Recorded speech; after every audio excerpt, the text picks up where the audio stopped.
Hola a todos, bienvenidos a un nuevo episodio del podcast Terror cerca de ti. Como cada capítulo, quiero agradecer a todos los que semana a semana escuchan el podcast, así como dar la bienvenida a los que lo hacen por primera vez. No olviden seguirme en Spotify y calificar y dejar un comentario en iTunes. Esto ayuda a que el podcast llegue a más personas. Recuerden seguir mis redes sociales, @terrorcerca, en Twitter, Facebook e Instagram, donde publico contenido adicional a los episodios. Y junto con el correo electrónico, terrorcercadeti@gmail.com, es la forma en que me pueden hacer llegar sus sugerencias de historias o sus propios relatos. Esta semana les traigo un episodio con diversas historias de tumbas rodeadas de misterios. En el cementerio de Salt Lake City, en el estado de Utah, se puede encontrar una lápida envuelta en un gran misterio. El grabado en la piedra lee lo siguiente: Lily E. Gray, junio 6, 1881, noviembre 14, 1958. Víctima de la bestia 666. Del por qué la lápida contiene esa cita, no se sabe con certeza. De los pocos hechos comprobables, de acuerdo a la Sociedad Histórica del Estado de Utah, se sabe que Lily murió de causas naturales a la edad de 77 años. El responsable de esa escritura fue su esposo Elmer Lewis Gray, casado con Lily cuando ella tenía 72 años.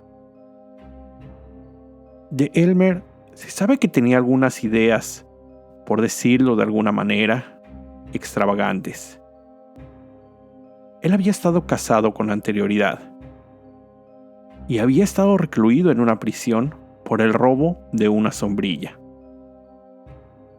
Mientras se encontraba preso en una audiencia de libertad condicional, había argumentado que sus padres habían muerto de tristeza cuando unos secuestradores habían asesinado a su esposa. Eso sucedió 11 años antes de la muerte de Lily, con la que fuera su primera esposa. Del por qué Elmer mandó hacer esa inscripción en la tumba es un misterio, aunque existen diversas teorías. Una de ellas propone que Lily había sufrido un accidente automovilístico en la ruta 666. Ese camino era conocido no solo por su sobrenombre, la ruta del demonio, también por el número de accidentes fatales que ahí sucedían. Y, aunque Lily vivió en esa época en Utah, la teoría fue descartada por el hecho de que ella murió por causas naturales, y no se tiene registro que haya estado envuelta en un accidente. Otra teoría que se dio a conocer fue el probable involucramiento de Lily con Aleister Crowley, el famoso ocultista que en ocasiones se refería a sí mismo como la bestia 666, y su posible culpabilidad en la muerte de Lily. Esto es muy difícil de comprobar, ya que se sabe que Lily se mudó a Salt Lake City hasta 1950 y Crowley murió en 1947, por lo que la probabilidad de que los dos se conocieran son muy bajas. Muchas personas se han dado a la tarea de investigar el origen de esta misteriosa frase, y a la fecha aún no se ha encontrado una respuesta concreta.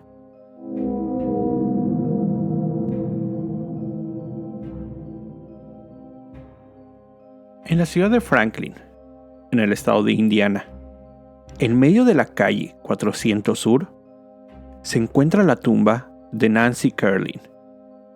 Y cuando digo en medio de la calle, es en un sentido literal. Esta es su historia.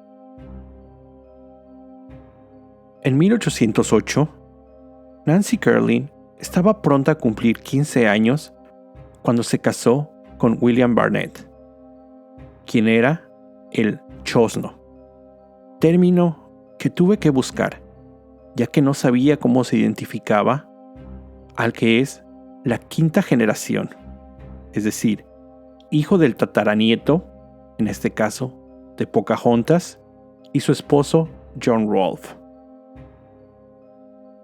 Nancy y William vivían cerca del poblado hoy conocido como Amity, pero que entonces no era más que un pequeño asentamiento. Ellos tuvieron 11 hijos.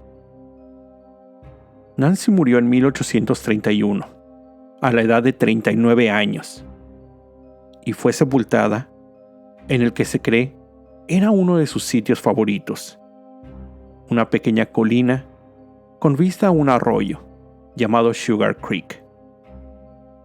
Con el paso de los años, más personas fueron sepultadas en ese lugar, por lo que se creó un cementerio para la gente del área.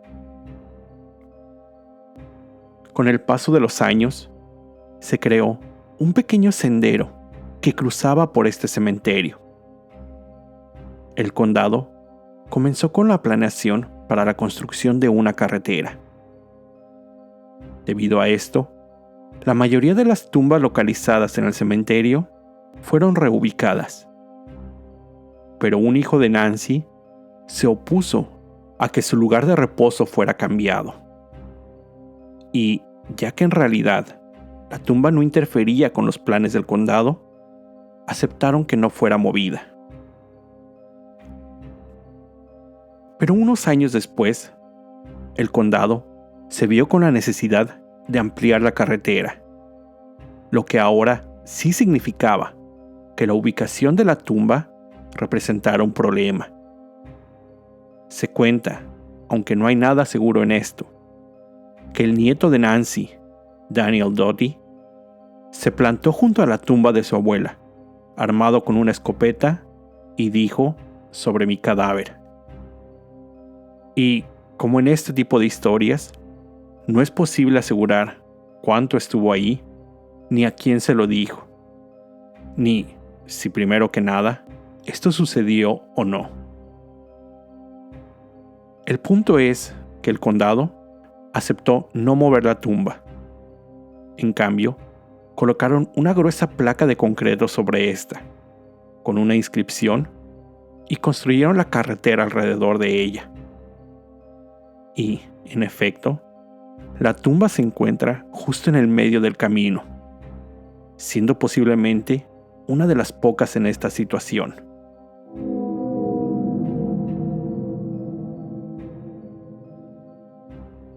En el área suburbana de Vermont, cerca de New Haven, se encuentra el cementerio Evergreen, donde se localiza la tumba de Timothy Clark Smith. Smith, en vida, fue un médico cirujano, maestro y diplomático, quien después de haber obtenido su título médico en Nueva York en 1855, trabajó por 2 años como doctor en el ejército ruso. Después, trabajó para el consulado americano, lo que lo trajo viajando por diversas partes del mundo.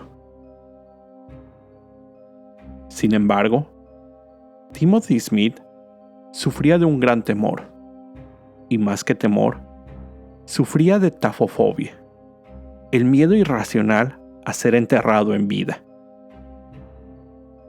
En esa época, ese terror no era algo tan extraño. Debido a diversas condiciones, se supo de varias personas que habían sido enterradas vivas. Esto hizo que algunos se dedicaran a crear, a inventar ataúdes que previnieran este tipo de situaciones. Uno de los más conocidos fue un ataúd que se ayudaba de una cuerda, la cual iba atada a la mano del cuerpo. Cuerda que llegaba hasta la superficie y terminaba atada a una campana. Si el velador del cementerio escuchaba la campana sonar, significaba que la persona se encontraba con vida. De ahí la tan famosa frase, salvado por la campana. Otro popular sistema consistía en instalar una pequeña ventana en el ataúd, justo al nivel del rostro de la persona, que, al ser enterrada, podía ser vista desde la superficie. Así que Smith, quien sufría por este miedo, diseñó una tumba que usaría ambos métodos. Él murió la noche de Halloween de 1893 y fue sepultado de acuerdo a sus propios requerimientos. Su tumba fue excavada con 2 metros de profundidad, pero recubierta de concreto en sus 4 lados, haciendo un perfecto y claro pozo. Su ataúd, con una ventana sobre su rostro, fue colocado al fondo. Se había instalado la campana atada a su mano, además de un tubo que le permitiría respirar. Sobre él, a nivel de la superficie, se instaló una placa de concreto con una ventana de poco más de 30 centímetros, desde la cual todos los visitantes al cementerio fueron testigos de la descomposición del rostro de Smith. Casualmente, su esposa también está enterrada en el mismo panteón, pero en otra cripta, la cual carece de ventana o campana, y a esta se puede acceder mediante una escalera cubierta.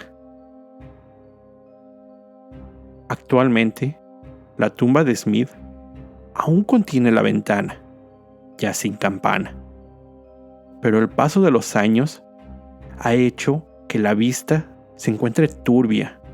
Es más, ya no se puede ver debido a la condensación formada desde adentro.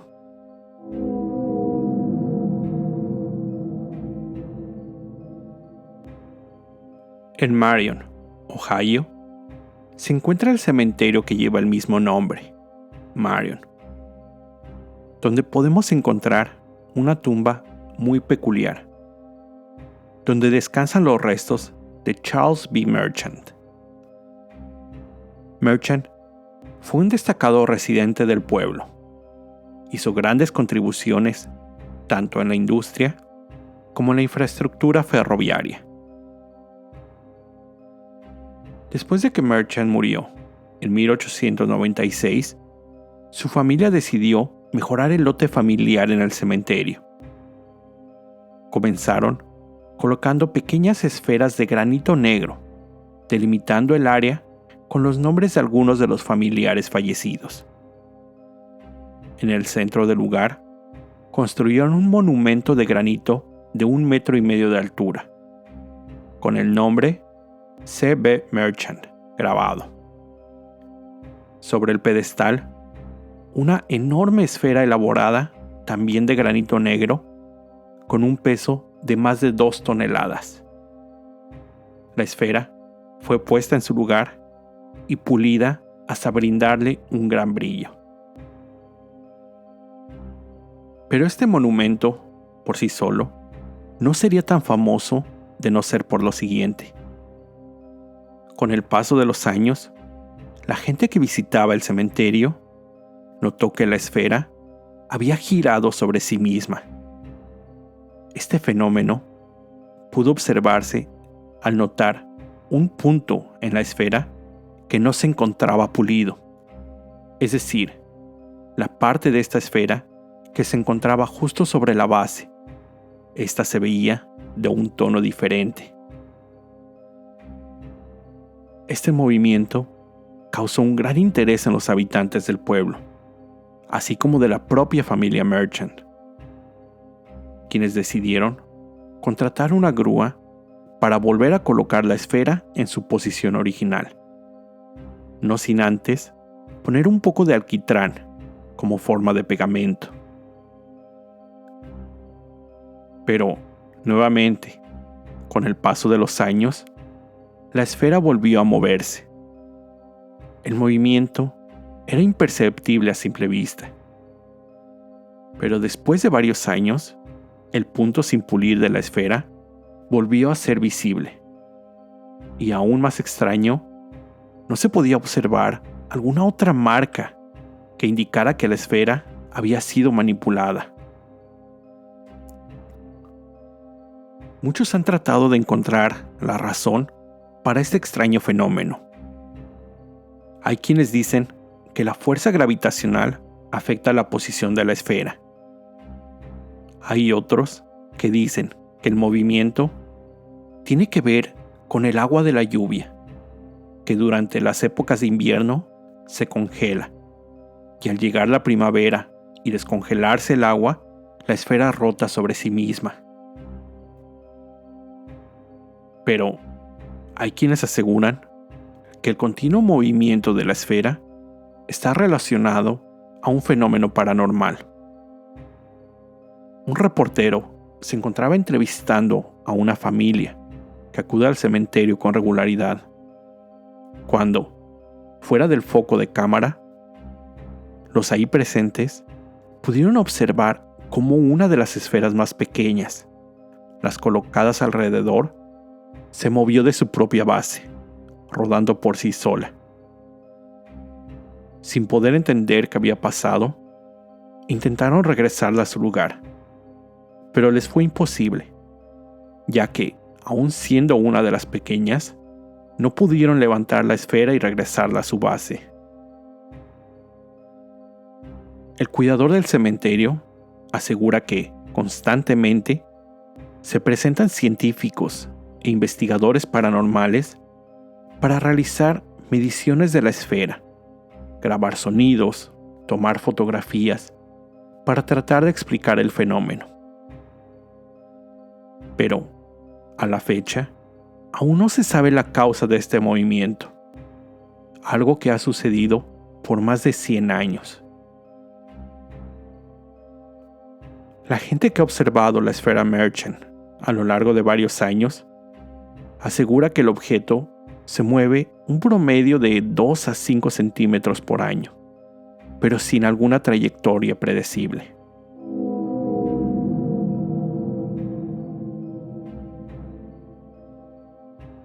En el Cementerio Nacional de Arlington se encuentra la que es considerada como la tumba más peligrosa que existe. Pero, ¿por qué es esto? Sencillo. Ahí descansan los restos del especialista de la Armada Richard McKinley, quien fue una de las 3 víctimas del único accidente nuclear mortal en los Estados Unidos. En enero de 1961, una barra de control fue manualmente removida de un reactor nuclear en una planta de investigación en Idaho. Esto ocasionó una explosión en las instalaciones que causó la muerte de 2 especialistas de la Armada y de Richard, un electricista de la Marina. Los 2 primeros fueron sepultados en sus respectivos pueblos natales, pero el cuerpo de Richard tiene que ser dispuesto de una forma especial, debido a la gran irradiación a la que había sido expuesto, y para no herir a nadie más. Sus restos fueron colocados en un ataúd de plomo, cubierto con concreto y sellado en un contenedor metálico. Él fue sepultado en el cementerio de Arlington con las siguientes instrucciones.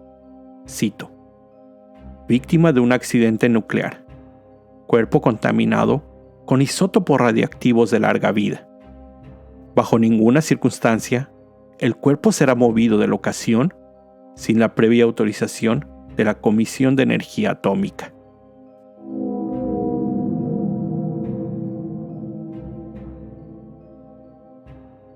Antes de terminar este episodio, les traigo una reseña que ya les debía desde hace algunos meses. En anteriores episodios, les había hablado de los 2 primeros libros de la saga El Libro de los Héroes, 7 esqueletos decapitados y Nocturno Belfegor.